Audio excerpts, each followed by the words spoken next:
પણ આપણે શું કર્યું છે?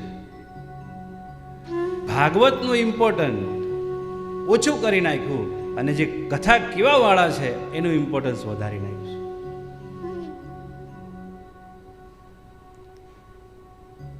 છે. જે કથા કેવા વાળા છે ને એ આને આગળ લઈને ચાલે છે ને એટલે બધા પગે લાગે છે ને. એટલે હંમેશા ભાગવતનું ઇમ્પોર્ટન્ટ એટલું જ હોવું જોઈએ જેટલું વક્તાનું હોય છે. આપણે બધાએ શું કર્યું છે? ગ્રંથને સાઈડમાં મૂકી દીધો છે.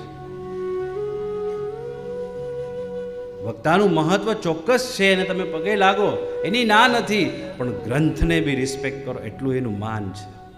કારણ કે ભગવાનનું વાંગમય સ્વરૂપ છે.